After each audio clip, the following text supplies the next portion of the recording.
ഞാനൊരാഴ്ച മുന്നേ ഒരു വീഡിയോ ഇട്ടിട്ടുണ്ടായിരുന്നു.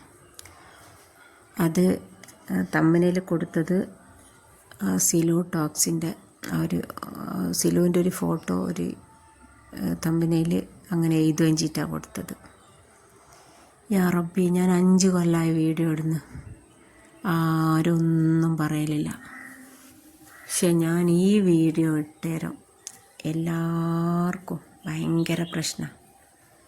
ഞാൻ വിചാരിച്ചു നോക്കുക, ഞാനിട്ട വീഡിയോ എപ്പോൾ ഇടുന്ന വീഡിയോ ഇവളെന്താ ഇതിൽ പറഞ്ഞാന്നും കൂടി ഒന്നും ആരും എടുത്ത് നോക്കില്ല. കാരണം 2 കൊല്ലം മുന്നേ 30 വ്യൂസല്ലുള്ളതല്ല, ഇപ്പോൾ ആ 30 വ്യൂസ് തന്നെയാണ് നിൽക്കുന്നത്. അപ്പോൾ നമുക്കൊരു വിജയം കിട്ടണമെങ്കിൽ ഒരു നെഗറ്റീവ് വരണമല്ലേ.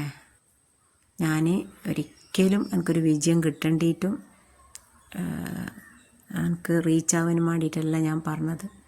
എനിക്ക് ഓള ഒരവസ്ഥ കണ്ടേരം എന്നോട് അതെല്ലാം അങ്ങ് പറഞ്ഞു പോയതാണ്. കാരണം അവൾ അത്രേ എല്ലാവരെയും വായ അടുപ്പിച്ചിട്ട് ലാസ്റ്റ് പാവും. പിന്നെ അതിനെക്കാട്ടിലും കൂടുതൽ ഞാൻ ഓളെ നല്ല കാര്യം പറഞ്ഞിട്ടുണ്ട്. പക്ഷെ അതൊന്നും ആരും കാണൂല. നമ്മൾ പറഞ്ഞ നെഗറ്റീവിനെ മാത്രം എതിർക്കാൻ ആളുണ്ടാവും. അല്ലേ, നല്ല കമൻസും അതിൽ വന്നിട്ടുണ്ട്. വല്ലാഹി സത്യം, ഞാൻ ആരെയും കുറ്റപ്പെടുത്തിയതല്ല. നമുക്ക് ഇത്ര കുറ്റപ്പെടുത്തേണ്ട ഒരാവശ്യമില്ല. എല്ലാവരും അള്ളാഹ് പഠിച്ച പടപ്പാണ്. ഞാൻ ഒരു ഷോർട്സ് വീഡിയോ ഇട്ടിട്ടുണ്ട്. ഞാൻ ഒരു ഗീവ് അവേ വെച്ചിട്ടുണ്ടായിരുന്നു, നിസ്കാരക്കുപ്പായം കൊടുക്കാമെന്നുള്ളതിൻ്റെ. ആ ഒരു നിസ്കാരക്കുപ്പായം കൊടുത്തൊരു വീഡിയോ ഇന്നലെ ഇട്ടിട്ടുണ്ട്. ഇതൊന്നും ആരും കാര്യം നോക്കുന്നില്ല. ഞാൻ ശരിക്കും വീട്ടിൽ നിന്ന് എടുത്തിടുന്നൊരു വീഡിയോന് ലൈക്കും ഷെയറും എല്ലാം കുറവായിരിക്കും, കമൻ്റെല്ലാം കുറവായിരിക്കും. പിന്നെ വേറെന്തെങ്കിലും വെച്ച് എടുത്തിടുന്ന വീഡിയോന് അത്യാവശ്യം വ്യൂസും കമൻറ്റും ലൈക്കും എല്ലാം കിട്ടുന്നുണ്ട്. എന്തെങ്കിലുമൊക്കെ ആവട്ടെ.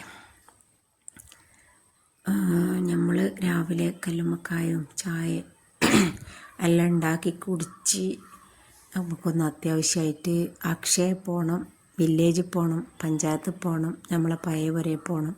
കുറേ കാര്യങ്ങളുണ്ട്. നമ്മളവിടെ ഒരു ഉസ്താദിൻ്റെ മോൻ മരിച്ചിരിക്കാനും അവിടെ ഒന്ന് പോകണം. ഇതൊന്നും നടന്നിക്കില്ല. പഴയവരെ പോയിക്ക് അവിടെ വാടകക്കൊന്നും ഇന്ന് ചാവി തരുന്നതിനും അതിങ്ങ് വാങ്ങിക്ക്. പിന്നെ ഉസ്താദിൻ്റെ പുരയിലൊന്ന് പോയിക്ക്. വേറൊന്നും ഇന്ന് നടന്നിക്കില്ല. അങ്ങനെ തിരിച്ച് വന്ന് ഭയങ്കര തലവേദന.